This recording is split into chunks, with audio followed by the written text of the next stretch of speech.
And without further ado, moving on to today's session on sales and marketing in sync, or RevOps playbook, we have Rob as well as Jessica.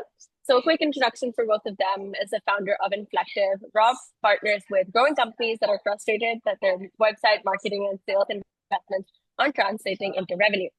Inflective implements and optimizes HubSpot AI and other growth platforms to enhance productivity, convert customers faster, and generate data for better forecasting, decision making, and ROI. Before Inflective, Rob was an award-winning marketing communications and sales practitioner at Interbrand, Edelman, and Rogers, and is based in Toronto, Canada. We're also joined by Jessica, who sees the forest and the trees. As Inflective sense maker, Jess provides leadership in revenue operations, business intelligence, data analytics and reporting, funnel attribution, and much more to Inflective clients. Prior to working in Inflective, Jessica has worked with Cision, Vertical Scope, and Travis Scale. And thank you so much for joining us, and I'll pass it over to you. Excellent. Thanks so much for the intro. It's great to read about all the, or to hear about all the great programs happening. I'm just going to share my screen. And yeah, we're here to talk about sales and marketing, being in sync, and really about the RevOps playbook. So my name is Rob Manny, and we're honored to be here for the Founders Fundamentals and being one of the many great speakers that are here. So we want to make this an interactive discussion, so we're going to ask you a few questions throughout. What we're going to talk about is, a little bit about us. What is RevOps? Love to understand where you guys are at, and then we're going to go through some key principles, then talk about the role of AI, and then just sum it up at the end with some closing thoughts. So just quickly about us, we are a small but mighty team of three with a few other people that help out from time to time. You heard a little bit about me, but Jess, do you want to just quickly mention anything that wasn't mentioned earlier? I think you Not said it much. all, right? Yeah, I think she really covered most of it. I'm the technical person. Love my data, love my analytics and reporting, and look to Rob for his guidance around some other things in the business. So there you go. Yeah, and I guess the one thing that's worth sharing is that we used to be, before we started Inflective about 5 years ago, we used to be in marketing roles, sales roles, and customer success roles. But we really saw this growing need in operations, really saw people were using more and more platforms, and it's getting more data and technical. And a lot of the teams don't necessarily have that ability in-house. So that's really the people that we serve. And we work with tons of startups and scale-ups. So, we really understand the pain points that happen when it comes to growing a business, when it comes to, trying to wear multiple hats and really needing to sort of build a plane while you're flying it, basically. Um, and, when we talk about revenue operations, we're going to dig into this a lot more. We really focus on involving the three Ps. So the people that are responsible for a lot of these processes and systems, and then the systems themselves, the platforms, which we're going to talk a lot about as well. But process is the thing that it's kind of like the stepchild that nobody talks about. So process is a big part of the work that we do. So we're going to cover a lot of these things as we get into it. And just going to see about that. Oh, and AI is at the center. It's spinning around. Sorry. So AI it's going to be it's something that really covers a lot. And essentially why we're doing this, so as we mentioned, we worked with a lot of startups and scale-ups over the past few years and before, and we're showing you a really natty kind of tangle of wires because really a lot of the steps that we're going to talk about today, I don't want to be all gloom and doom, but essentially if you're not sort of in charge and responsible for a lot of the things that we're going to talk about today, it can be much more difficult to clean these things up after the fact, as you can see with this image. So really the revenue operations best practice, we're going to make them fun today. We're going to make them positive. But the goal is to help you get set up right so that, in a few years' time, you won't desperately need our help. You'll be well on your way. So we're going to kick this off by talking really about what is revenue operations, because it's a term, or RevOps, as we call it. It's a term that's really popped up in the last few years more prominently than it had before. But we'd really like to turn it over to you. So if you want to throw your responses just into the chat for us, that would be great, so we don't get a whole bunch of people talking over each other. But how familiar are you with the term revenue operations? Have you heard it before? Is it more of a buzzword? Do you really kind of know what we're talking about here? Feel free to let me know. I can't follow the chat from my view, but you Oh, tell me I what you can. see. I see nothing. Folks are Um, typing. Some are saying Mhm, to me, there's a few thumbs up as well. mhm. No worries. We'll give you a second just to Yeah. respond to us. It's probably going to be Yes. something new to most people. So yeah, so sales ops is a very similar term, but very familiar. That's where I came from, my world over the last 15 or so years. But a lot of it's new to a lot of people. So that works because we're going to talk about it all. Um, yeah, so people aren't necessarily clear what the objective is, Rob, for your Yeah, context. I see It's the the chat first now. time Sorry. they've heard. Yeah, perfect. You're good. You're on. All right, great. So let's talk about what RevOps is. So really, it's the combination of a lot of the different, yes, all the activities that drive revenue and growth. Thank you. It is all, yes, it is all of the different teams working together to really push what drives the revenue of the business forward. So we're talking marketing, sales, success, so that through your customer journey, as well as finance, but it can broaden to more than just these, but these are the common ones that you hear about. Sometimes different teams will run all of your platforms. So sometimes the different teams will be much more strategic and very action oriented. But that's really what RevOps is talking about. It's taking all the operational pieces of your business to really drive your revenue on all fronts. So, so RevOps is really talking about following through that customer journey, right? It really is what drives it forward, finds the bottlenecks, and helps us understand how that journey is working. So below this image, you can see how a customer comes to you guys, right? They go from that anonymous piece that they don't know who they are or they don't know who you are to really understanding who you are, converting to a lead, becoming a prospect in your journey, and then all the way through to the customers and then potentially the people promoting your brand at the end. So RevOps is facilitating the movement and automation and data and understanding that fuels this process forward.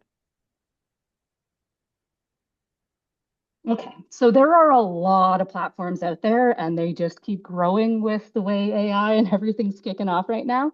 But let's talk about like the different growth stacks. You're going to see a ton of different logos on the screen here from your CRM platform or your customer relationship management platform.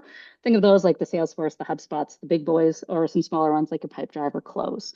So those guys are really our backbone of a lot of things. You have your marketing tools, your lead gen tools, website. We're only listing a few here, but there are loads out there, right? So there are different platforms specialized for a lot of things. And also understand here too that we've grouped these slightly on the screen for you, but these tools can do more than just what the bucket they're in. A lot of them have branches that do a lot more things, but we've tried to kind of group them into where we would put them. Yeah, we've heard from a lot of, especially earlier stage companies, that it's like can be very overwhelming to be like, where do you start with these? Who can afford some of these things? And like, there's so much overlap in them. Mhm, definitely. So, what we really like to talk about is getting to a single source of truth for your data. You're going to hear me talk about data a lot. I apologize, but not really, because it is super important for the growth of your business as well as for the operationalizing of your business in this sense. Automation, all the things, they all run off the data. So, really, what we look for is that single source of truth for your data. Now, for different companies or for different departments, they're going to be different tools. But what we'd like to do is get them all at least into one place, be it a warehouse or one centralized tool like your CRM, to be able to use that data going forward. So as we put all that data into one system, right, then your marketing team can understand how it's driving sales. Sales can understand what leads are performing better for marketing. Your success team knows how the customer came through the pipeline, and everyone can all run off the same set of data. You have the insights, you have visibility, or a customer 360 in one place. You can see all the interactions and points together, which really give you a better way to manage your customers. And Jess was saying before when we were talking about this earlier Mm, that, not if you're a very early stage company, maybe this all these three roles are by one person, right? yes. So that's even more important for you to be in one place and see where everything's happening rather than have it all disconnected and really have to jump all around. Thank you. So RevOps, if we want a very good analogy, I mean, we just had the Blue Jays almost win the World Series. I don't want to bring up anything negative, but when it comes to baseball, if you watched the movie Moneyball a few years ago, that was a really great example of how RevOps is different than, let's say, just marketing or just sales or just customer success. Okay, so if you think about marketing, I'll just use that as an example. You've got your campaigns, you're doing a number of tactics, they're doing all sorts of things. You're looking at analytics a little bit here and there, but you're not really zooming out to see all of the different stats and all of the different things that allow you to see where growth is really coming from. So in the movie Moneyball, the guy, the Jonah Hill character, basically was like, oh, let's look at all of these great data points and look at them in a different way to make decisions based on data, not necessarily just on instinct. And he found, as an example, there was one player, he didn't hit all the home runs, but he got on base like a lot of times. And so getting on base may be the way for a team to win, rather than just trying their luck with 1 out of 4 times a hitter getting a home run. And so that's the kind of idea about what you can do with RevOps. Jess. We can't tell you how many times we come into businesses and it's a gut feeling. Like the sales team knows, well, this is working for us. This is what we're going with, but it's not necessarily backed by information to be able to do that. And so what we really, on my side, obviously, but what we really love is being able to reverse engineer that and actually give you the confidence and the understanding to show you what's actually working, because the gut's usually maybe directionally accurate, but not always 100% right. So that's a really cool way to look at it. And just so you kind of get a sense of, okay, this is something important. We need to think about how to prioritize it.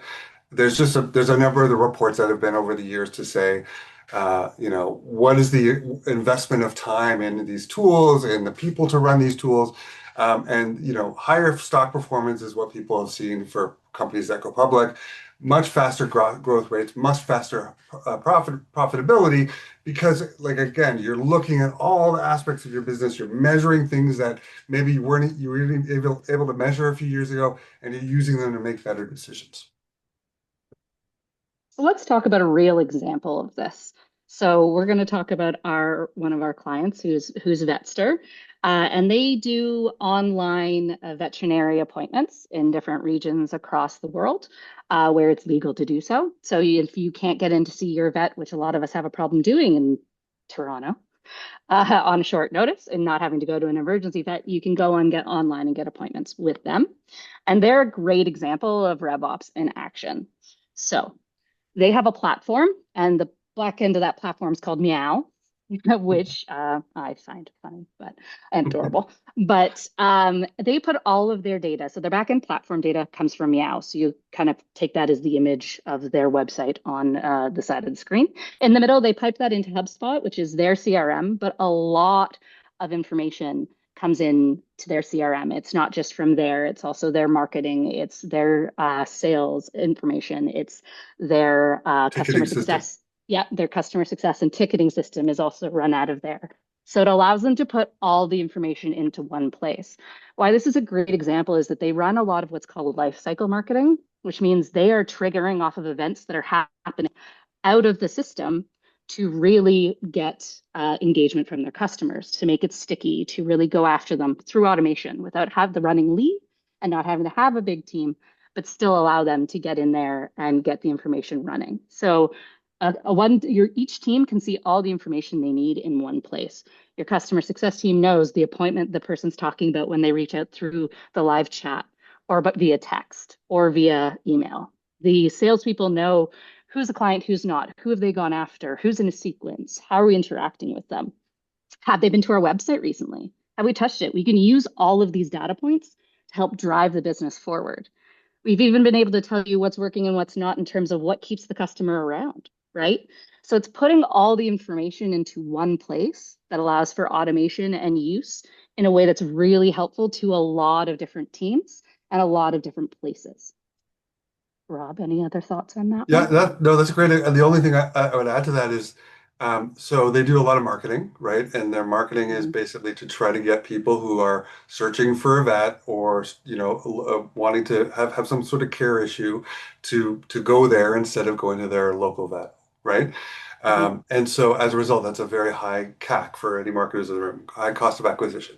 And so as a result, after they get that first appointment, they ideally want that person to come back for a second appointment or a third appointment and maybe be proactive about that pet care instead of reactive. So that's Mhm. where a lot of those things kick in that Jess was talking about. That is like, if we can get someone from appointment one to appointment two using all of our great data, it's a much better proposition than going back to try to find people from your social or your search Mhm. marketing. They're also great at reviewing their data too. What is and isn't working, right? Regularly checking in to say, hey, is this still working for us at our current stage of growth? And that's something we talk about later, but it's really cool to see a company really acting on what they can see in the system and what they're getting out of it. Okay. So now we're going to get into the playbook. We have some five things to take a lot of the big concepts we talked about and just distill them down into things that you can do for your startup or scale up that really will get things going. So Before you yes, start, Rob, I'm going to yeah, say again, anybody feel free to throw your questions into the chat. If you want, if we can answer them in real time while we're talking about things, we will. And if not, we can look to answer them at the end as well. So I just thought I'd throw that out there for anybody. If they've got questions or we're not covering something as well as you need, just let us know. great. Go ahead. Yes. And so the first step is map out a realistic buyer's journey.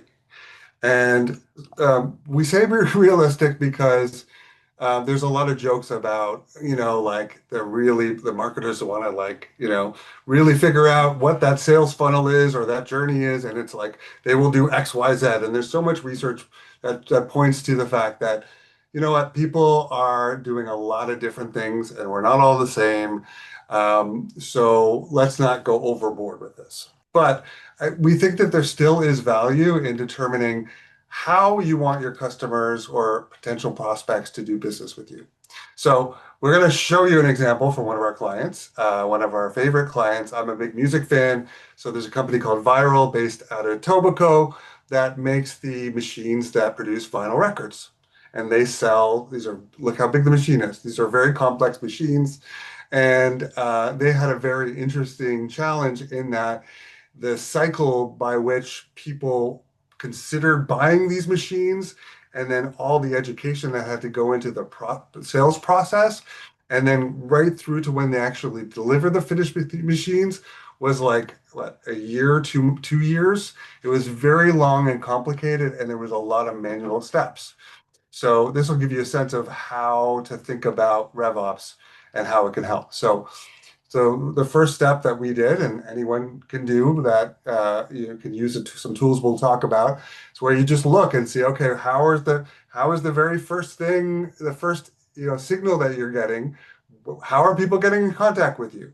And then what are the processes by which you're managing that? And some people, it's like they've got a form and it goes to an email. And like that's okay if you're getting one submission, but as you start to get busier, that gets complicated. And then so we looked at, okay, then what do we want to create in a CRM based on that inquiry? And then who did that go to? And then what process did they need to do and fill that in? And then did that lead to a demo? And then did that lead to a sales call? And all of these steps were a really, really vital thing because if you haven't done that, it can be really, really overwhelming. And if you're trying to do that in real time, it can really burn out the team that's responsible for that, especially if you've got a very, very lean team where, let's say, your head of engineering is the same person doing your sales calls. So really understanding how those roles get split is vital. And I think the other Yes. key here is it's great to have this and it's super helpful, but understand it will change as you grow. And that's the big thing that we see with our smaller people or people that are just starting out is that you may have an idea of what it is, but that may change. And it's okay that it changes. It's just keeping track of it and understanding it. Yeah, and we're going to talk about like thinking about your all of this as a bit of an MVP, much the way you would your software. or your product in general. Minimum So, viable product for oh those yeah, that sorry, don't do buzzword. I that. figured that this crew would know what this means. Hey, hey, hey, Minimum gotcha. viable product, meaning something that gives you enough to get going, and then test, validate, and then you can always refine it once you start to have success. You So, call it our baseball terms. yeah. So just to finish the viral work that we did, just to give you a sense of how to do it. So we took this very manual process that involved a lot of manual steps, as I said, and a lot of people on the phone. And then we just used, a form at the time to kind of, get more information and capture it in one place that would allow us to create automations and flows to do things. So when we found out that they were like ready to buy right now, they kind of went to the front of the line and we figured out how to move people forward.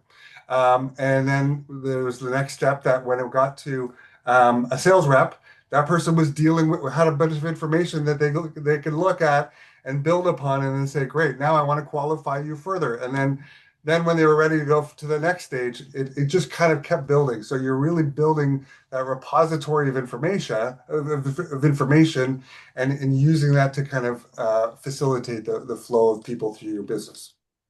We like to think of it as a bit of a snowball, which can be great if you got it all organized, and terrifying if it gets rolling, and it's not. Yes, and just quickly for the data people in the room. So it was like we on the forum we're like, what do we need to capture right now that we weren't capturing? So I think there was like very, very basic information. So that was one thing that we did. And then the next step was then they started to say, let's get more detail about the business that allows us to determine not only will they be a good fit customer for us, but ultimately how can we make sure that we're going to fulfill this order. So that's how that buyer's journey worked for that particular client. So the questions that you should think about when you're mapping your own buyer's journey is, what's the ideal process for people to do business with you? Very simple. How do we want people to engage with us? And remember, we shouldn't just be thinking about what's easiest for us. Of course, they're the customers, and if we give them a bad process, they will probably look elsewhere. So you want to make it an ideal process for both parties. And then what we like to do, and this is a little debatable between Jess and I, but I like to say, okay, let's start with a transaction. Okay, like when people buy, that's a very key conversion point. So then I work backwards and forwards. And what I mean by that is work backwards from that to say, okay, what do we do? What do we need to do before they buy? Is it a demo? Is it a sales call? And then before that, then how do people get information on our product? And before that, and before that. So working backwards sometimes is helpful rather than just starting from scratch. And then once they are your customers, right, we think a lot about after the customer purchase process, then what does onboarding look like? What are the first things that we need to do to make them happy, to get them to use our product efficiently and prevent any kind of negative or churn experience that may come down the line? So And just a this few is questions. Yeah, go ahead. sorry, also super helpful in there for the operational side of this, just to bring that back in for you, is the automation you can put behind these steps and the key points for your metrics and your ability to see if it's actually working. 100%. And So yeah, the bullets there, I think, explain themselves. So what are the captures that you need to, what are the data you need to capture? How are the people onboarded? And also renewals. Like, you wouldn't believe how many companies focus on the sale, especially if it's a subscription business. And then they're like, they don't actually think how renewals will work or how onboarding will work. And it's like, that's a really, really, as I was saying with Vetster, once you've got them as a customer, it's much easier to keep them as a customer theoretically than going back to a pool of other people. So really being thoughtful about that process and building something to manage it. so to answer the question, a couple questions we've got coming in here, Rob, if you want to read the longer Yeah, one while I go do this ahead. one. Miro and Lucidchart are visual ways to to be able to see the flows and to capture your data. So if we go back a slide or two, this is what you'd build in a Miro or a Lucidchart. You can build your flows in there. You can you can collaborate with other people. You can make a lot of different diagrams, like everything from relationship entity diagrams to these types of flow Or like a diagrams. decision tree if you need to. Or a retro board, you can put a whole bunch of sticky notes up and move them around and try and categorize them. It's just a great way to visualize anything you're trying to do. So that's what that one is. And then did you want to hop into the other question or you want me to? I can't see it, so you decide. Oh, okay, sorry. So how would the buyer's journey exercise work for a B2B customer product company? For example, my business makes jewelry, but we're not intending to be direct to consumer. However, marketing is targeting at the consumer to drive demand to authorize resellers who purchase their inventory. This sounds familiar. Yeah, we actually did an ordering system for a jewelry company. Yeah, so Jessica, you answer. Yeah, no problem. So it really would work in a very similar way. So it's just about how you think about the customer journey, right? So your customer is actually that other business, not necessarily the direct to consumer companies. So how do you find those authorized retailers? How are they getting to your company? How are you qualifying them? How do they move through the process to become that way with you? And at the same time, it would be two different journeys, for lack of better words. You'd have your B2C, which is actually driving to other people, but I would assume it drives to your website and then they can find an authorized reseller or however you're doing that. But those are just two separate journeys that would work quite similar, just with different customers. You just have to switch who the customer is, if that makes sense to what we're saying. Rob, yes? No? Yeah, I think you're on the right track, and it's like essentially what are the information? What one big thing we did for a furniture company, for example, is who are the different people at the business that you need to know that are involved in the purchase decision. It could be one person, but it's most likely going to be two or three, and then understanding how to bring those people in to the process and manage them throughout. So I think we'll cover that a little bit more as we keep going. Okay, great Total questions. sense to them. Keep going. There you I go. appreciate the feedback. All right. So now we're going to talk about platforms again. Jess. All right. So, what platforms? This is another question for you. I get to ask these, it would seem. What platforms are you using right now to grow your business? So, are we using Excel? Are we using Are we yet using like SurveyMonkey? What are we using for our websites? Talk to me Anything and here. everything. Anything and everything. Yes. What are you keeping track of your customers in? And Excel is an acceptable answer. We're not gonna.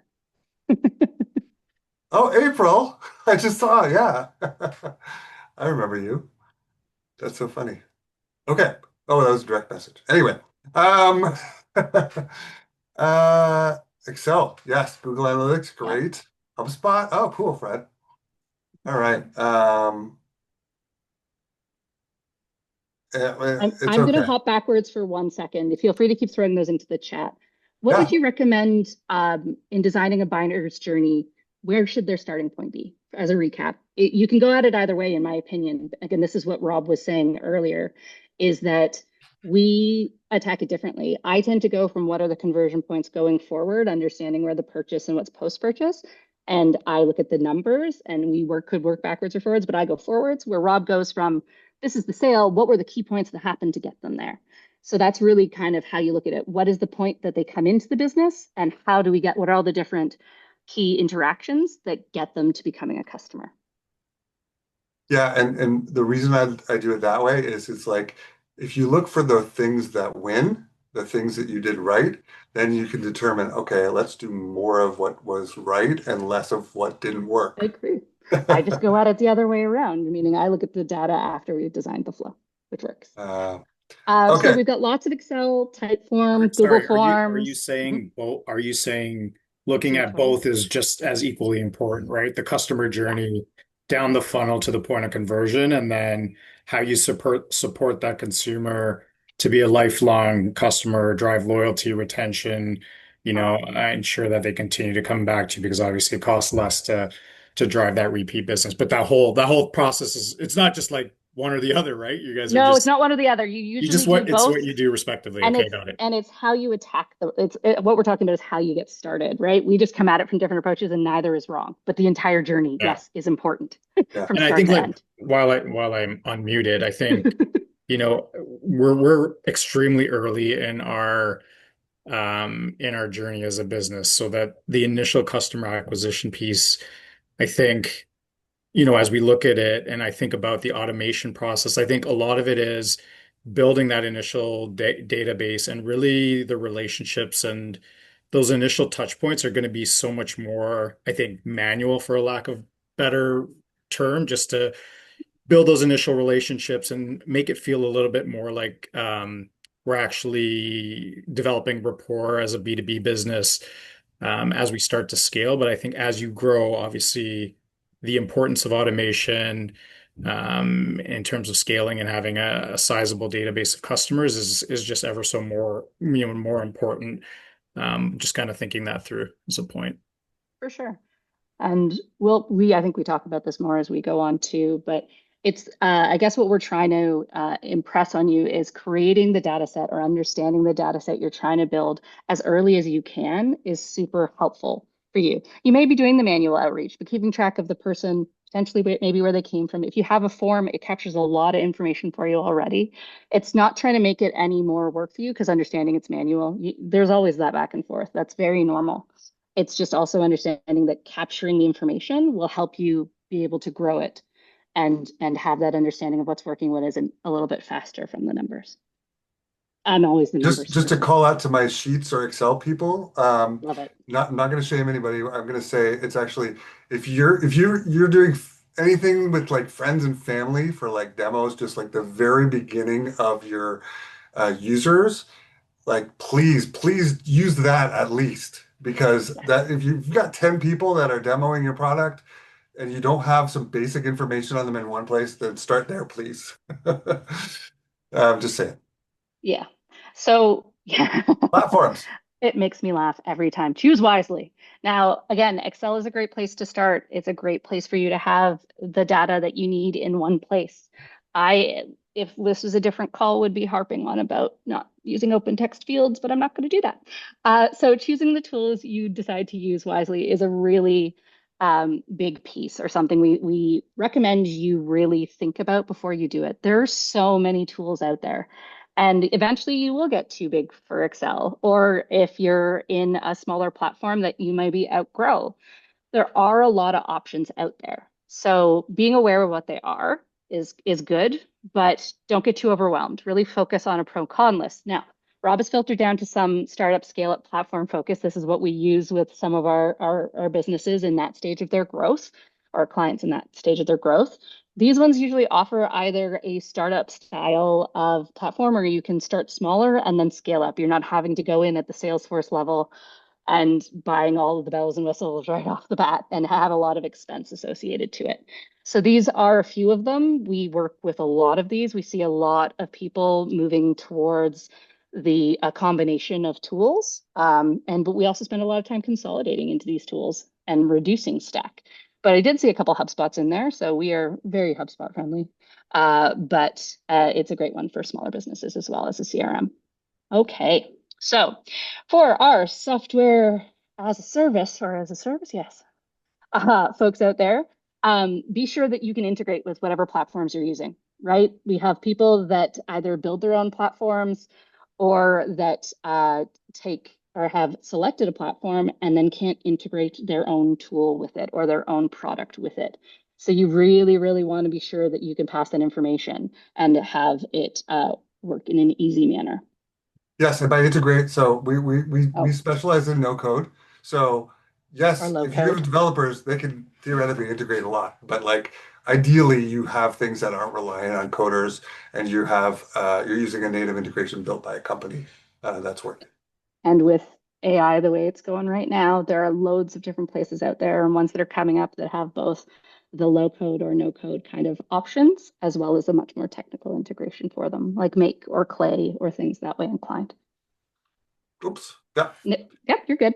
So this is just a cautionary tale from one of our clients that had 44 different systems when we got in there with them that they were using. Don't try and read the tiny or giant chart, the tiny lettering. It's massive, but they had they had used a lot of different platforms, and it just kind of grew dynamically, and there was no oversight. There was no one um, really focused on ensuring we're not duplication of effort. Like, why do we have two different tools that are doing calendar booking? Why are we in here with, let's say, Miro and Lucid at the same time? Different types of storage things. So it's just a cautionary tale that having regular reviews of what you're using and how it's working for you.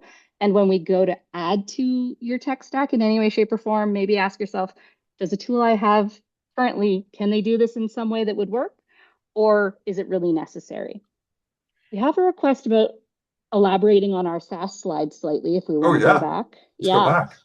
Um, when the platform doesn't conform to the product. So we have run into situations where customers are working on either legacy platforms or they've built a platform and the structure of it doesn't allow them to integrate with other pieces. Um, we've worked with, per se, travel companies, and they can't align the data in a way that makes sense. Or you build something and it's working on a language that, or if we want to get technical, if you're coding in different languages that don't actually work together or they're structured differently in your data sets and your databases. You can usually make, like Rob said, you can usually make just about anything work. And what you do is just put a different platform in the middle. But when you're new and starting out, you want to ensure that there's either a native integration or one that can really, really at least find that has an easy way for you to connect the systems together and get the data you need out of it. Hopefully that gave you a little bit more. That's a tough one to go into a lot more detail, unless we go into a lot more Without getting detail. specific, yeah. So I don't want to go down that rabbit hole, which I could do, but maybe All later. right. So we have some suggestions about how you can manage this Yeah, effectively. I'm a big fan of spreadsheets, and this is going to kind of cover your question in here, Grace, is the duplicity of business systems and structure, right? So what we talk about is doing it's what I just said. Can it do what we some can the tool we're looking at do what one of the tools we have now? Like, why do we need a Survey Monkey if the platform we're currently using or the CRM system we're currently using, or we have Google Forms that integrates with what we're doing? Does it for a specific type of question? Does it have some functionality we really need to be able to push our business forward, or is it a nice to have? And then understanding, this is where RevOps comes into play, understanding what the different departments have purchased.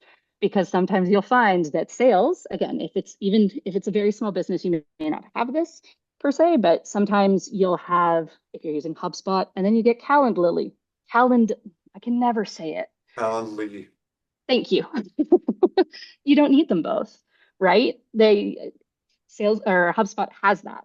But that's kind of going through and understanding all the different platforms that are across the business, not just in your silo, really makes a difference. And then understanding what the options are within the platforms. I make lists of or spreadsheets that kind of go through the different things that I need or want, and then go through the platforms and kind of based on what I can find the information I can and demos. So other questions we like to ask about each platform is how user-friendly are they, right? Are they easy for use? Do we have someone that's working the business, or can I feasibly get it up and running pretty quickly, or is it something I'm going to need help with, right? Is it going to scale with me? Am I implementing something that isn't going to work for me in 6 months, a year? Is it something that can grow with me at the same time? Is the cost worth it? Cost benefit analysis is always used, and that can be both in the time it takes to do something, the technical ability, as well as the financial burden. But don't forget about the administrative burden of these things, because the more tools you have, the more Yep. administration there is. Oh, and there you go. And I'm making the next point before we got there. You can become very, very heavily dependent on the platform very quickly. So we, again, monitor what you're doing with a platform regularly, set it up in your, I'm not going to say quarterly until you get a lot bigger, but set it up for an annual review, or do the review when you're deciding you need a new piece of software. Just to be sure that it's being used, it's still effective for you, and that if you take a really 50,000 foot view, is it really necessary for you? And does it work? Good. Okay, now we're going to talk about that MVP I mentioned earlier, a minimum viable product. So if we think about what we're building here as sort of like whether it's the journey that we're talking about or the different aspects, like you don't need to go kind of overboard with everything right away, because that's what we see a lot, frankly. Like there's a list of the platforms we saw earlier, and it's like, oh gosh, and like especially we know if you're a founder and small, Azim, like you were explaining your situation, so I'm thinking of you now, like you have millions of things to do, so you don't need to go kind of crazy with this all at once. So really, it's just thinking about what do we want to build to get going. Let's see how it's working, how it's performing, what breaks. Let's change a bunch of things, and then just kind of keep things moving. So, so the real simple question to ask yourself is, what are the signals that indicate how likely a prospect is to buy from you?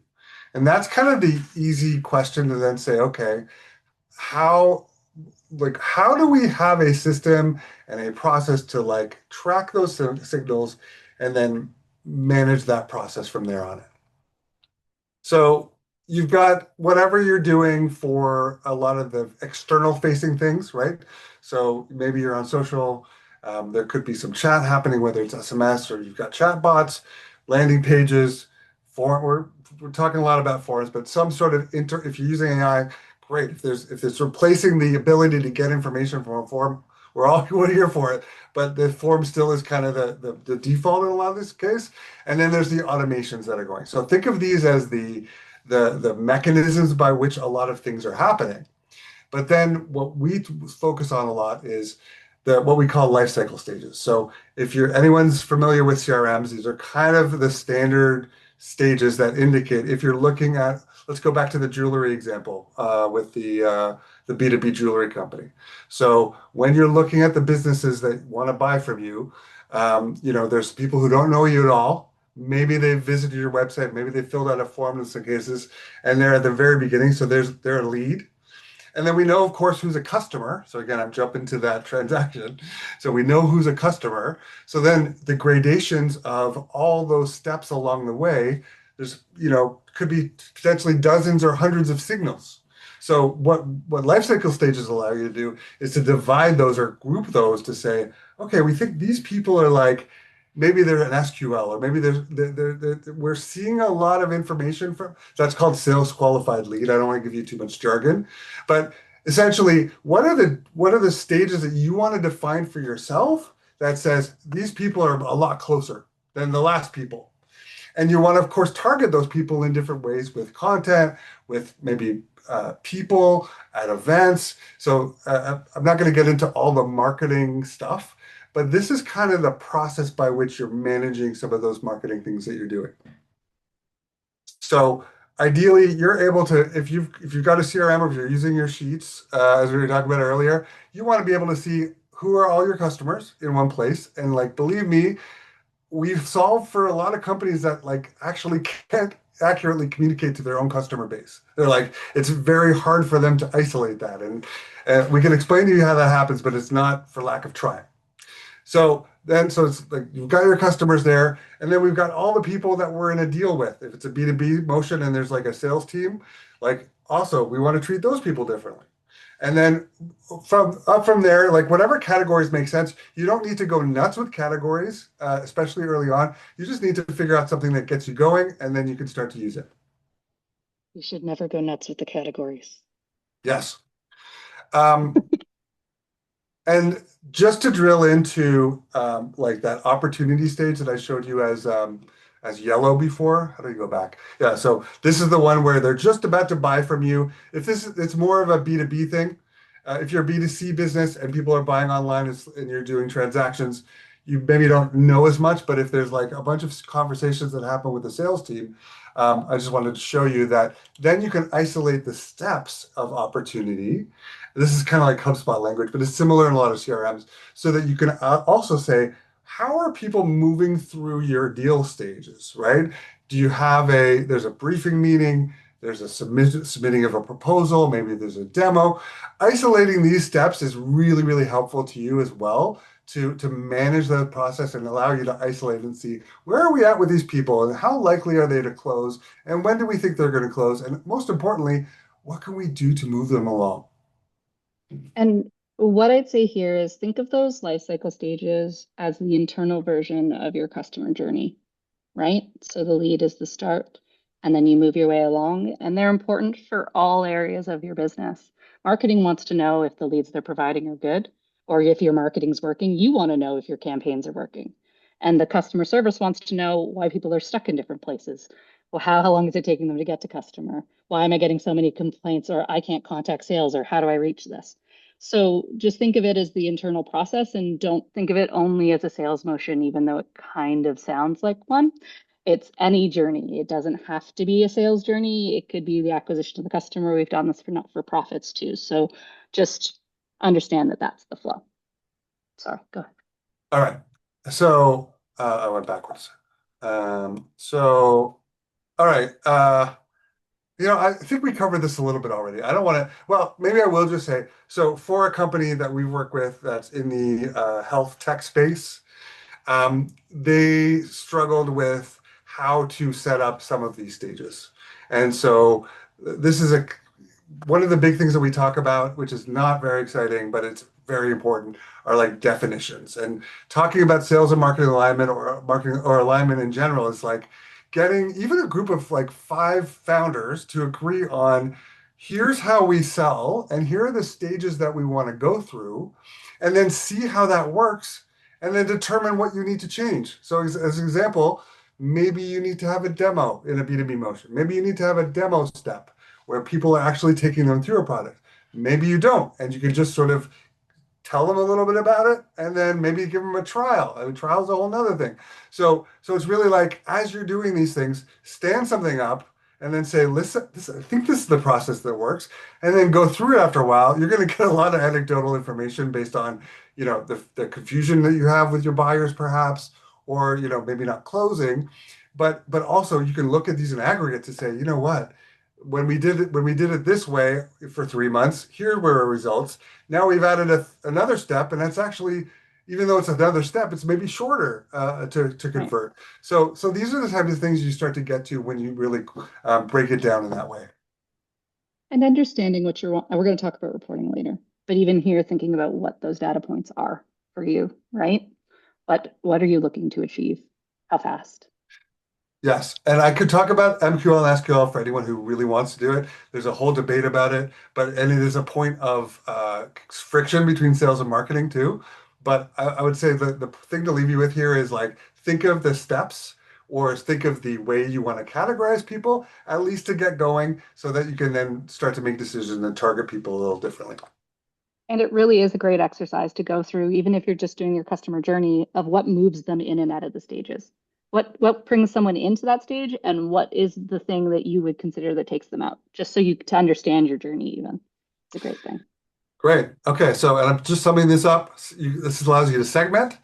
This allows you to personalize your content, right? So if you're like the people who are just getting started with your, with what you're talking about, maybe it's like educational content. And then the people who are looking to buy, right? Maybe you want to hit them with, 5 things to think about before you start using this product. I'm just making these things up, but really looking at those points of friction along the process by saying, how do we want to group these people and what are the things that they're thinking about and maybe the objections they have allows you to constantly improve it. And keep it simple. I think I've said that before, but complex never works. Okay, so now quickly to talk about platform process now. This is the one thing I alluded to earlier that I'm very excited about. So I would love to hear from you guys. What processes have you documented in your startups or businesses? Can be anything, can be engineering. How important is process to you? Or have you even? Or is it more like we'll get to that later?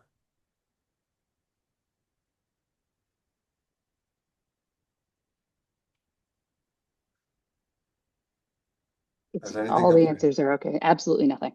So I'm going to say no. Thank you, Fred. Not frankly, no. Yes, thank you, Fred. Thank you for validating that, Fred. No judgment. Yeah, code pipeline makes sense. Okay.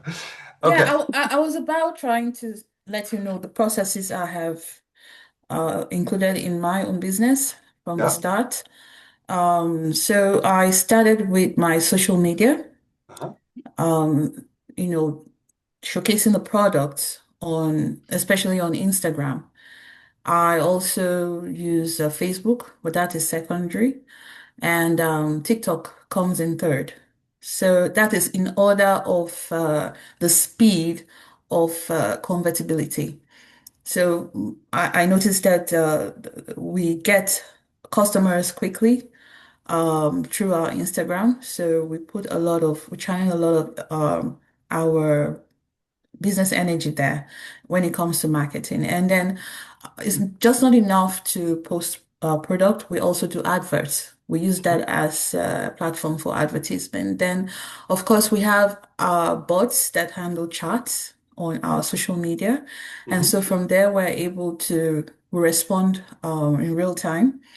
And eventually, some of them do convert, they do buy products. And then our MailChimp, we use MailChimp to disseminate information as per if the products are available and if the products are coming in, new products and all that, just to keep the loop. So, but one thing I know we have, which we don't use that much, but I am beginning to look into that in details, is the analytics.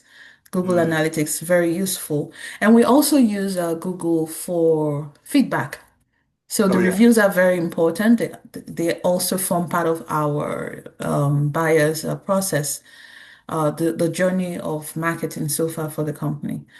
Now, one thing that is very important here is the scalability. And I think Mhm. Jessica mentioned that. She hinted on that in the sense that you get to a point where, you're playing small, but then you now have like over 1,000 or 1,500 customers and the bills just starts rolling. So Mhm. that is the entrepreneur's dilemma that I find myself right now. Yeah, You want to scale. If the marketing is not yet at a point where it's generating sufficient funds for you to invest, but that's yeah. an investment. How do you manage that? So in a few ways, I think we're diverting from our topic slightly here, but a lot of that is to me is reporting and on my side a little bit of process. So what I would say is understanding what of the actual interactions are driving the revenue, which content types are, which is it TikTok, is it Instagram, is it your follow-up emails, like finding those inflection points on them and trying and like automation of content is much more difficult than other pieces, but really targeting into your demographic and understanding the ICP, right? So, Yeah, maybe we can yeah. elaborate on that answer a little bit more, Grace, at the end. Thank you for asking it. It's a bit of a tricky one to say in Okay. Yeah. a concise way. Yeah, Um, okay. but yeah, that Yeah. was great. And so it sounds like you're doing a lot, and that I think that's one thing that we hear a lot of, and a few more questions have come in. They're like, yeah, if you're very small and you're always going to be around, then it's in your head. That's okay. But as soon Mhm. as you want to get even one person to help you, what's the process? You can tell them, but having documentation is a really vital thing for the things we're talking about, just to be able to just make sure that it's moving properly. But we're not just talking about documentation. The one thing, going back to the product discussion, the platforms discussion, is as great as these tools are, even AI tools, they still don't replace the thinking that needs to go into them and the work that needs to make them work. So I think that there are a number of SaaS tools, I won't name names, that really say, if you buy this, everything will be solved. And it usually isn't the case. So just the way we talk about roles and process for the stuff we do, for example, everyone should not be a super admin. So just when you're setting things up, please make sure that people have, and any of them, my IT peeps will like, I'm not an IT person, but they'll appreciate what I'm going to say because you want to make sure that access follows the role that makes sense. There's security, there's privacy regulations, all that kind of stuff. Um, Remember I was talking about definitions earlier, meaning how do you define a customer? How do you define a prospect? And some of the how do you define those stages? Putting those in one place, writing those down, getting alignment on those. That's really key. Um, and for sometimes a lot of this stuff is going to happen in an ad hoc way, and that's cool. Maybe even use a Slack channel to start. So it's like Slack channel. Maybe you call it RevOps or whatever your could be. What's the other one? Anyway, there's a number of tools that people use. You could just have one that's dedicated for these types of discussions. And then it's like you can at least scroll up to be like, oh, what do we call this again? And when do we enter this? And that kind of thing. Data, if you have a bit of a bigger team, looking at data hygiene, there's a lot of tools that you can use to manage your duplicates and manage things like that to just make sure that you're not sort of getting a bit bloated there. Of course, you want to be thinking about privacy, opting in, a lot of those things. We kind of end up discovering that in the course of our work, even though that's not really what we do. But like, yeah, GDPR, if you're dealing with the UK, a lot of regulations, like it's really worth it doesn't take long. Just follow those things. And then reporting, that's another process in itself that we're going to get into. So it's not the fun stuff, but this is a really important part of it. And just to give you a sense of like, even thinking about role clarity, we're just showing you an example of a manufacturer that we've worked with, where as we're using these tools, and you've got, let's say, a salesperson, then you got a head of sales, and then there's someone responsible for onboarding. So this again could be one person, but it ideally should be more than one. That's like, what are those people actually doing? Are they, you have a BDR, they're reviewing the leads, then they pass it along to the head of sales. And then this head of sales, they take over and do these things. And then onboarding, they're fulfilling, they're doing training, they're doing those. So just at a very basic level, you can see this is like an MVP just to kind of get going. And then you can then drill down as you get more data and as you get more information, how those things are going to be working through your process. And again, knowing that it can all be one person, and if you can't define it, at least define where it is in the journey, right? Who owns what part of the journey, or what role owns what part, so that you can allow for that to grow and shift with you. All right. And so, did we skip an entire one? Oh, yeah. So essentially, like test and learn, as we've been saying the whole time, you want to just like find your quick wins. Like if any of these things is taking you a long time, just stop and then do something else. But like just determine, maybe not that strongly, but like you have your MVP and then you want to check in regularly to see how things are going. So, you've got people that are starting to pick up leads, or you've got, you're onboarding, you're doing a lot of the things that we've been talking about. And then just how is this working? What can we be doing better? What system do we need? What process do we need? And then the big thing is whatever you developed on paper, when you were first starting out, don't feel the need to like force fit how you need to work into this arbitrary process that you came up with before you actually started to use it. If the usage is showing us actually people need to meet 5 times before we can sell them anything. I know I'm talking about a lot about sales, but that's just an example. Then it's like, okay, well, let's figure out a better way. Let's change the system a little bit and build something to really, fit those actual behaviors. So now I think we're going to get into, and one last thing I wanted to say is when you are doing some of these processes, there's 2 tools that we recommend that could be really, really valuable. And I'm pretty sure you've heard of Loom. So I'm going to start with that one. That's a really, like, for people who don't want to do like a very long step-by-step process, you could just be like, hey, I've recorded a process of when to enter a deal, or I've recorded a process on how to, check this report. Or, any of these things can be like one of those little screen recording things. On the left is something called Scribe, which we really like. And that's one of those sidebar kind of step-by-step deals that allows you to really say, do this and then do this, and it circles it. And so those are actually quite easy to put together. And again, it saves tons of time versus the old method of how we used to do our training. Right. So you don't have to manually take the screenshot. You click, it records, and then translates everything. it's not cheap, but you could do it I think you could do it in a sprint a little bit. Like if you wanted, because you could do this for your product demos too, right? You not just do it for your own captures. Or do a video and ask ChatGPT to go do it for you. Just saying. So these are recommended. Okay, and this is the last major thing before we get into AI. We're going to talk about sort of how to see whether you're being successful with this stuff. Yeah, welcome to the dark side. All right. So creating a source of truth or having all your information in one place, be it an Excel spreadsheet, however you want to look at it, is really integral for you to be able to grow your understand and use data to drive your business forward, right?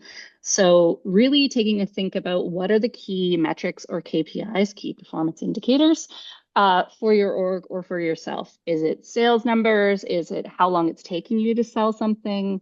Is it your customer acquisition costs, like Rob's talking about? What are the key metrics for the company itself or the organization? What are then taking that a step down, what are the key metrics in the different areas, right? So which of your social media posts are getting the most views, right? Which of them are actually converting to sales the best? What avenue is it? It could be social media. It could be your emails are working better. It could be just direct traffic or search engine optimization directly to your website for marketing. Sales, it's a different bucket, right? So how long is it taking you to close? How long does it take you to convert? Which are your highest value clients and what are those made up of? So there's a lot of different things in here and I can go on, but at the beginning, really focus on the high level ones. What do you need to report to your investors? What do you need to run the business? And then let's move down as we get more refined. So if you start at the high level, then we can start to dig into, hey, that number seems to be like, why is it taking us 90 days to close something? Why is it taking 5 days for someone to place an order from your jewelry business? Like you can start to see those types of things at high level and you can dig in lower as you grow into the metrics. You don't need as many of them when you're smaller and starting, but having them allows you to drive the business in an intelligent way. And that's just a few I did off the cuff. Okay, so forecasting is a huge piece. And again, as a small business, you want to be able to understand what potential revenue you're going to be making and being able to understand what you're going to do in the future. We've come into major multi-million dollar businesses that couldn't see more than 60 days out. Okay, so it's really putting that information into somewhere. It can, again, spreadsheets are fine. But in this case, you can use a CRM system of your choosing and saying, cool, this is how many deals we have.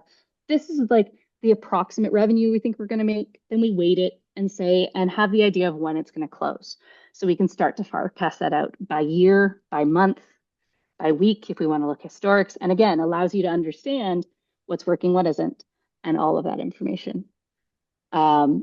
Yeah, and I would just add that too. Like it's kind of like an MVP. If you're like, I really don't know what's going to close when, you sort of start and then determine what's likely, and then you go back and be like, we were off by 25%. Why is that? And then it allows you to then make your forecasting that much better after a short time. Find the bottlenecks, find the things that are causing the problems to help you improve the business. And this next piece is really talking about segmentation. So Rob threw out the ICP, which I'm blanking on what it stands for right now. Oh, ideal customer profile. Thank you. So really being able to segment or filter your data, right? This one, what you're looking at on the screen, is by region. So the sales by country or grouping of regions. But think about it as demographic information or the size of the business that you're going after, or the size of the deal. Are we like the number of people at a company or a household income? The more information you have, the better you can segment and the better you can target. So again, those are potentially farther down your pipeline, but even now could be helpful in targeting for socials or who you want to go after in terms of your next prospect or who you want to say and do research on. So that's Yeah, and for the forecasting. ecom people out there, Oh, you can connect Shopify to a CRM, and then it can really be useful because then you're getting your actuals, maybe with forecasts, and you can just start to really drill down based on some of the things in which Shopify. products are selling the best? Yeah. Which products sell the best in which region? We can go on. I can talk about numbers forever.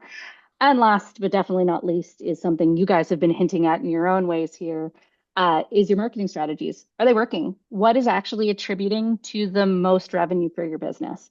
So attribution is a big scary word that a lot of people use, and there's a lot of different types of it. But in this case, at the most basic form of what we're looking at here is, it's pipelines across the bottom, everybody, and then revenue. But what's working the best? How did it get into our business? and what's driving revenue in the business. The close is really what you're looking at here. And this is talking about your ad clicks, or is it specific emails, or is it a marketing email? Is it a direct from a website? It's breaking it down by the different sources of your potential marketing funnels. So, okay, so Jess said earlier about how you want to use this information to update your investors. And, you could be bootstrapped, and so maybe you're the investor. But I wanted to share an example of a client that we worked at where we did a lot of, they were struggling with reporting, as Jess had said. And Multi-million-dollar company yeah, and using so Excel. great people, and they didn't have a CRM in place to do a lot of this work, and it wasn't connected to a lot of the tools that they needed. So long story short, we did the work to say, let's identify the deal stages, let's figure out how we're going to track those things. Everyone will agree on those things, all of the stuff that we talked about before. And then then we got into a groove after several years where they're like able to forecast and then see, here are the products that we plan to sell. And then they were able to manufacture them without having too much or too little inventory, which is a big deal for the manufacturing people on the phone. And essentially, we wanted to share that basically they called us, we were on a conference call and they said, good news, we've been acquired. And we were shocked because we didn't hear anything about it. And so the reason we didn't hear anything about it is they said, "Oh yeah, we gave the auditors access to our CRM, and everything was there. We were ready to go." Now, I just want to point out how unusual that is because if anyone's had to do any kind of reporting, and certainly for any transaction, they could be very, very long and kind of like all hands on deck about give me your numbers and what's this, where are things at with this account and what's happening there.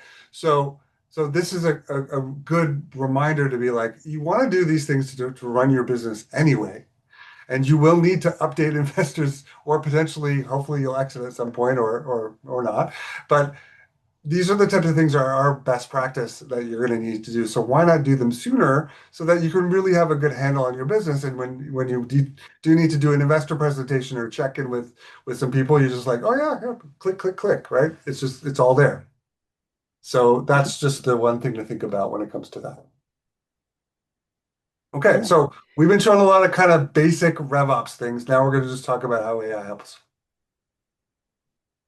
So AI is very much changing a lot of the game for a lot of people in a lot of different ways. And as much as you guys are small and the warm touch and those interactions are great, it's also great tools for you to be able to do more with less, right?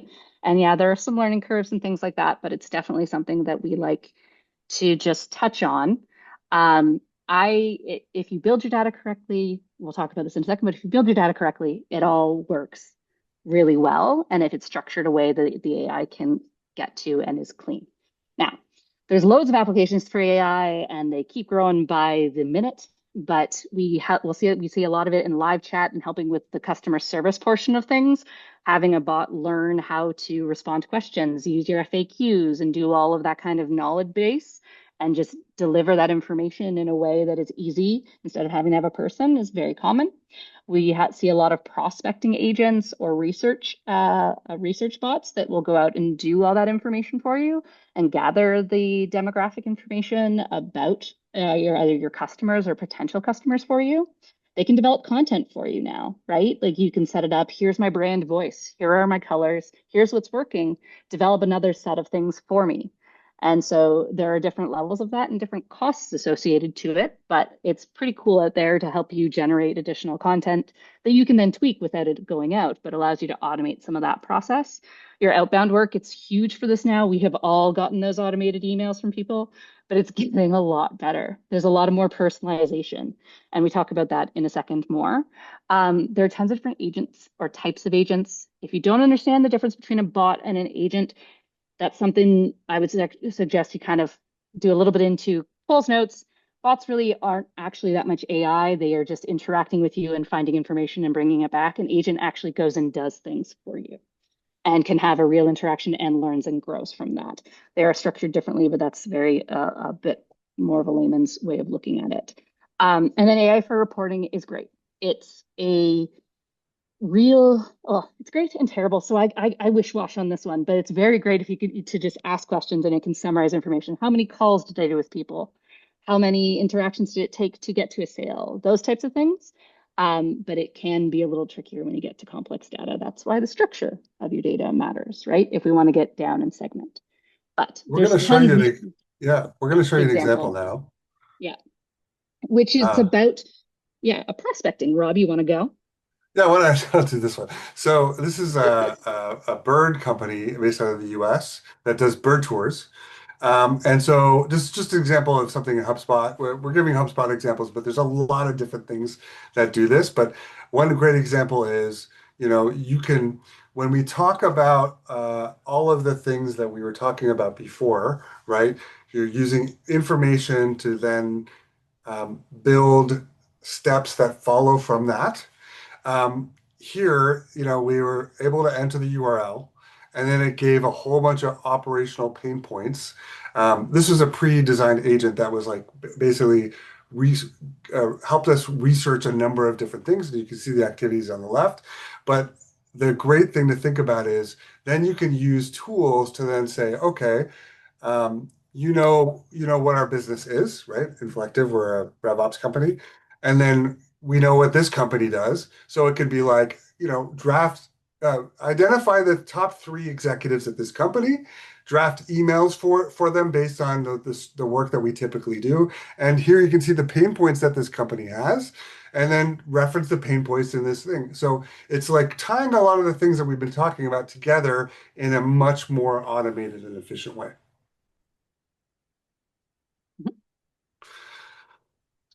So just last point on how this all fits together. Yeah, so it can be a huge time saver, and that's where I was trying to get with the slide before this. There's a lot of different tools out there that can help you be that multifaceted person you need to be to get your business off the ground, right? So it can save time, it can do a lot of personalization, it can really have great interaction models for you. But what it needs is the process and the structured data behind it to be able to do that for you, right? So if it doesn't have that, it's going to give you the wrong answers. It's not going to be as tailored. It's not going to know all the things.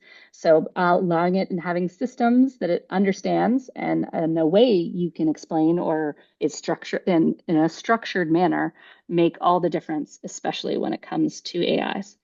And keeping those tools clean is also a big piece. And that's a whole separate seminar on data. Yeah, and I hope you had an AI presentation for somebody else, because Yes. it's a whole other thing. So quickly, I appreciate all the great questions that we had, and we're going to go through them in a minute. I just wanted to sum up, like, I hope that this hasn't become one of those presentations where you're like, oh my God, there's so much more work that I have to do. I don't think it should be seen that way. I think it really can be like, you now know some things, or we were crystallizing a few things you probably already knew, and maybe you have a bit of a game plan to be like, okay, how do I think about this and where do I start? So hopefully these tips were helpful. But just to sum up, how we think about it, it's kind of simple. There's 4 things that kind of all work together. So if you think about, the systems that you want to use, and, generally the best system is the one that you use. I'll say that. That's why I don't mind Sheets or Excel if you're finding that that's valuable to you and it's able to get you from point A to point B. So that then leads to having a system allows you to have a process, right? Doesn't always mean there's a process, but it allows you to say, with this system, now I can build a better process. Okay. Then once you've got your process, that gives you better data.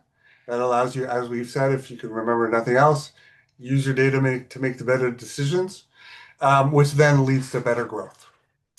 So that's kind of the 30,000 foot view for how we think about all these things working together. So that leads, and please connect with us I'm on LinkedIn a lot. So I'm here and I'd love to answer questions and share content. And we'll be sticking around for questions. I'll stop sharing so we can see our faces. Thank you so much for that wonderful presentation. Tons of questions in the chat. So Maybe we can start there. And then, folks, if you have questions, feel free to use raise your hand feature in Zoom, and we'll come to you for your questions as well. There's the wrong one. Jess, do you want to lead the question? Yeah, no. I was reading. I was responding to some of them. Yeah, So, oh Lord. we can always work backwards I'm going from down. the most Yeah, I'm recent. working at the bottom. So there was a question from Victoria for demographic breakdown for B2B. Would you ask our customers for, oh, sorry, is that response to a different, no, it is. For feedback to adjust marketing materials we might provide them. How would we go about learning age range, income level, et cetera, from our final consumers? So some of that information you can get, and I responded in the chat here, but some of that information you can get through your Google Analytics, as well as from supplementary information. B2C is a little bit trickier than B2B. B2B, you'll find a lot more information about how much revenue a company has, the size of them. Some of the demographic information, household income, location, size, or it's not size, age range, Google does have a fair amount of. Some tools will bring it in for you. There are loads. You can also go through things like Apollo and that way, but sometimes you even just ask. We will also send out post forms, either post sale or potentially pre-sale, depending on if they're filling in forms, and ask for the information, make them optional questions, and you'd be surprised how many people actually fill Yeah. them out. As like I actually was just working on an email for one of our clients today, asking basically positioning as like help us serve you better kind of thing, right? And asking and suggesting that they fill out a survey, but typically the response rates are pretty low for those, unless you could offer some sort of a giveaway, but it's still going to be low. So if it's really valuable to you, yeah, potentially buying it through an Apollo or some other third party. And there's a lot, like we just showed you too, there's a lot of AI tools that can go out and gather a lot of information. Now, personal one, not so much, but company-wise, yes. There was a question from Richard. I kind of covered it in back and forth in chat here, but beginning customer discovery example, LinkedIn outreach for a 15-minute call for a SaaS-based or SaaS product designed for enterprise clients. This is to validate the problem, not sell yet. Is this far too backward where your expertise doesn't yet engage? And my response was, we do a lot of that. Oh, I want to see that question. That's a great question. I knew you'd like that one. My response was not necessarily, but it depends on how you sell. Rob does an awful lot of this already because that's a lot of how we talk to our clients is actually having 30-minute conversations with them to figure out what potential problems they have and how we could potentially help them. You found it, Rob? No, what time is it set at? 7:50. I'm just going to copy and paste it to you. How does that sound? It was sent at 6:58. Oh, I'm sorry. I'm an hour ahead. Yes. Oh yeah, I see. Okay. Oh, no. Customer discovery. Sorry, I think you're bang on, Richard. Like, okay. Absolutely. So there's sometimes people split it up over several calls. And I'm not a SaaS enterprise expert. It's just like we see it from our clients. So typically sometimes there's a connect call where it's just like literally, hey, do you struggle with this type of problem? And then if that's an outbound thing. But yeah, for the first step is like, hey, let us understand. Oh, there you are, Richard. Let us understand, what your problem is. And if you position it as, like here's what the problems we solve, let's be sure that this is a fit for both of our parties so that it's not like we're going to sell you on stuff. It's like, help us understand where you're coming from, and we'll help you understand the problems that we solve for. And then if that works well, you've sort of built that trust. And then for that next call, it's like, let us take you through the details of our specific solution, get into costs, get into timing, all that kind of stuff. The other question surrounded the tools that you use. I was just going to, use a spreadsheet for some tracking and documentation. And Jessica said that, yeah, that works. That might even be kind of what you're preferred. But she mentioned that HubSpot might be a platform or a tool that she uses. I'm not familiar with HubSpot at all. Maybe Jessica, since you guys did talk about using that extensively, you can maybe describe a little bit about what that is. And then Rob, you could say, what's your preferred way? Yeah, he does this. He does a lot of the sales. I back him up. But for everyone, we try not to talk about HubSpot too much on this call because we do like to be platform agnostic. It's not something that you necessarily need, but HubSpot's what is a CRM, so it's a client relationship management tool, but it does a lot of things. It's kind of our it's one of our preferred platforms, I guess. Without saying that, because Rob's going to get mad at me for saying that. Uh, but it does your marketing, it does your sales, it does your customer service, puts it all in one. But you can also do a much smaller version of it, so it's great for startups. And why I say that is you can track the emails you're sending out, you can track the calls, you can automate sequences. So I have an email for someone, I can set up a set of emails they're going to get. You can do a lot of different things with it. So it's a tool that we use to track and send outreach, as well as our monthly newsletters and all sorts of different follow-ups. Yeah, That and, all and I hand in think hand with that Rob. the simple version of it is it's like it's a database, right? So it is a table. So for anyone who's familiar with tables, it's a table at the very basic level, right? Where it's like you're looking at Rob and then you're looking at Jess and there's a line, right? But it's become there's so much that's been built on top of that because then it's like when you look at Rob, it's like, did Rob visit our website? Because we've got tracking code enabled. Did Rob open our marketing emails? Because we've got that connected. Did Did Rob Rob submit a is Rob form? is Rob opening our one-to-one emails, right? So it becomes a really great aggregator of a lot of different things in one place. And I And think then a what lot of else? CRMs are like that. So it's not just HubSpot.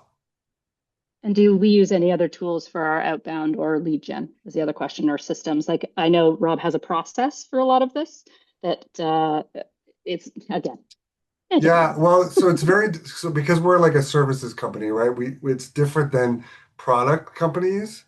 So a lot of it is relationships and partners and that kind of stuff. But we do work with company like so if you're thinking about like an outbound kind of direct mail piece, Jess is working on an integration with a tool called Reply right now. .io, So yeah.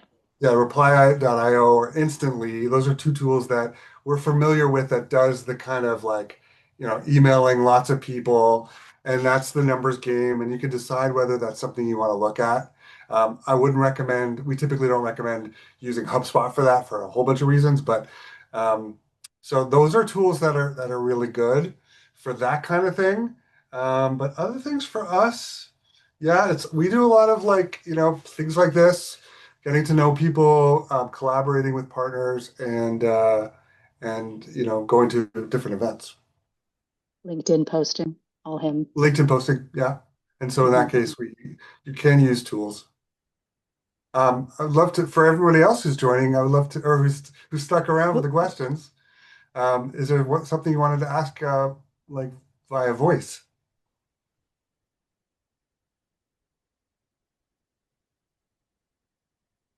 Any questions? This is your chance, guys.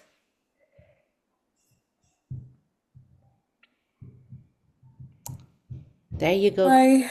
Yeah, so cool. I'm still Thanks. going to roll back to the question I asked earlier. Yeah. And I thought I caught Rob mentioning something about reply, Mhm. the reply app. And Yeah. then Mhm. you also hinted that you don't recommend HubSpot for what you could use reply to do. I guess in terms of cost. Yes. So Well, a couple things. it, yeah, go if you want to run with it, Rob. Maybe I would just, yeah. So the outbound, I'm not an expert on this topic, and uh, so uh, basically, there are companies that use outbound to send a lot of emails to people that they acquire from different lists, different Lists. third parties. Okay. And Okay. so reply is one. And so typically for that, there's multiple domains that get purchased and a lot of A, B, C, D testing. So it's a very complex thing, and your response rate is typically very low, right? And Okay. so HubSpot and some other tools are really very, very concerned about opting in and permissions, and so they really want to restrict that kind of activity. So for companies that do that, that it's typically recommended to be outside of a tool like HubSpot because HubSpot may say, hey, you're sending all these emails that aren't getting opened, and they may actually quarantine them for you. And then you're like, you actually physically can't email them. And there could be damage to your domain as well, your sending domain. So it's a very long-winded answer to your question. So HubSpot can do emailing for sure. And if it's to people that have opted in, no problem. Or if it's people that you're doing sales correspondence with, and some people may not open it, but generally you're going to have a fair amount of opens. You're Okay. good to use something like a HubSpot, or Mailchimp in your case. But yeah, but for those massive numbers-based campaigns, it's not really the best thing. All right. From I get it. Thank you so much. Yeah, and from what you were explaining earlier, Grace, I feel like it's more you're looking for more of like a social media management platform versus like a major outbound platform. That's something that brings all of your different social media posting into one place and allows you to maybe automate some of that or capture more information from it. Exactly. So Hmm. I just had to pause on acquiring more because you always have people offering you different things. I know Hmm. prior to our meeting today, I have thought about it. That, the way things are going, we might just end up like that diagram that you showed us. You're a Hmm. small company and you have like 1,000 processes and 1,000 tools. Mm-hmm. So, and it just doesn't, it's not sustainable at all. Right. So I have thought about, can we have one or two tools or systems that we can, Hmm. include all these processes that will manage it. Those tools will be central, while Mm-hmm. our processes will revolve around them. So I Yeah, think it's doable, definitely. Yeah, great. definitely is. It's just finding what works for you, right? Okay. And that's just writing the list of things you need and seeing what fits the bill. Sure, sure. Um, yeah, but yeah, it's I'll where I kind of definitely point. work on that. And I'm glad that, we're having this conversation with you. Mm, Oh, thank you. great. Yeah. Happy to help Um, where we can. Mhm. oh, Yeah.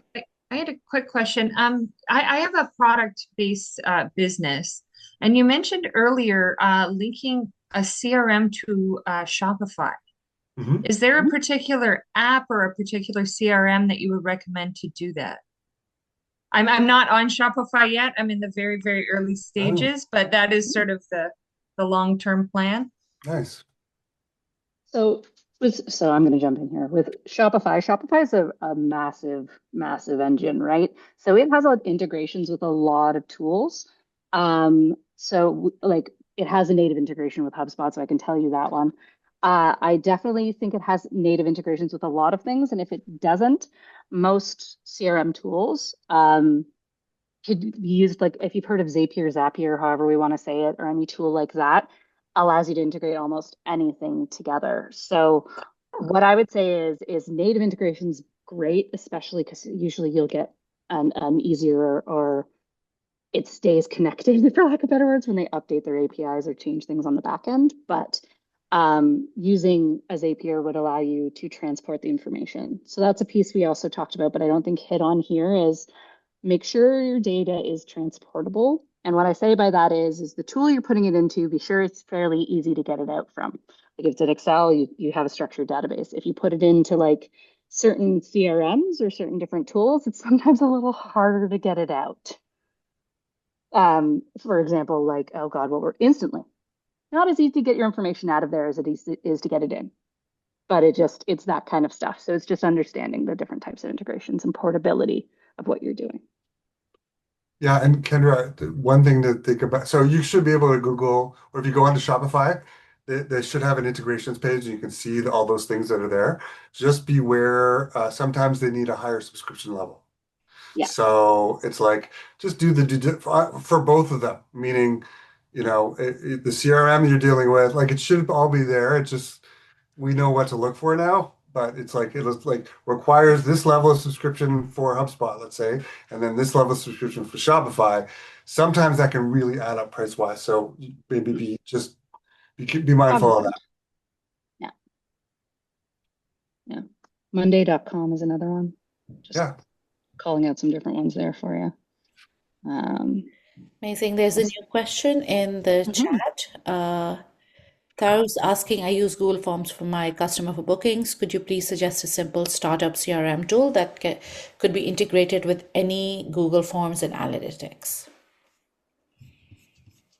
Now, when we say integrate with Google Forms, I'm always going to tell you to move off of your Google Forms onto something else. But most CRMs onto whatever the CRM form version is, just because you get a lot more of easy integration. Now, what I will say is most of your, the form is hosted on on a website where you can attach a tracking pixel, most of the CRMs will also just be able to pull in the information. I would have to double check, but most of the time we move you off to whatever the native form is for the CRM platform. So again, HubSpot does things like that. Pipedrive, I don't know if Pipedrive does platforms, Rob. No. Salesforce, but I'm not going to recommend that one. I'd have to dig a little bit, but most of them will have an integration with them. Even HubSpot itself has an integration with them. And we have to dig in.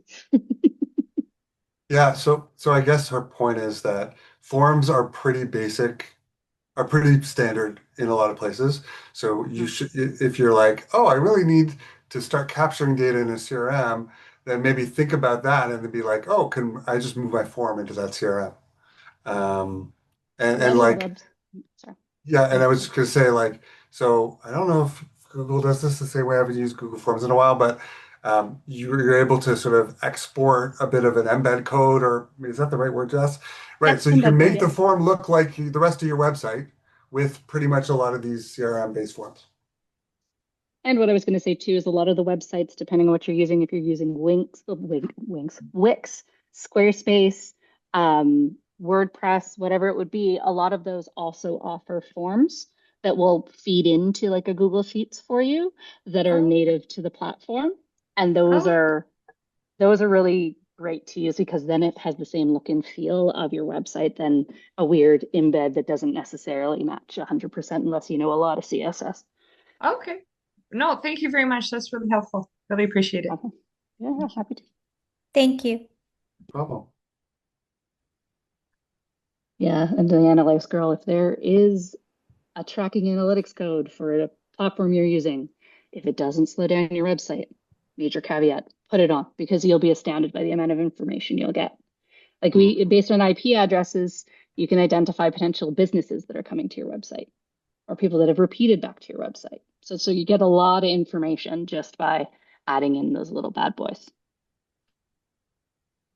Do we have any other questions floating around? None in the chat. Any other questions for Can the... I ask a quick question, please? Go ahead, Grace. Yes. So I just picked on what you said last about, tracking your customers, those who checked click the emails, those who checked your website. I would like to know, I know you mentioned you want to be agnostic with regards to tools, but I'm going to hop on HubSpot again because it's kind of driving my curiosity. Does that tool have those facilities? Yep. And you just stick it onto your web page and it will populate all sorts of information, even from the forms that already exist on the web page. Wow, Right? okay. So it's awesome. It drives IP address information. It'll drive, meaning if they're using a VPN, it will take that, but it gives you both what they tell you versus what the system is telling you, as well as your redirect information. It can capture your UTM codes of campaigns and things. So I love me some data, but even Google Tags will help you, or Google Analytics can help you with a lot of things too. So if you don't want to go with a tool, but yeah, a lot of the CRM tools have those types of tracking tags.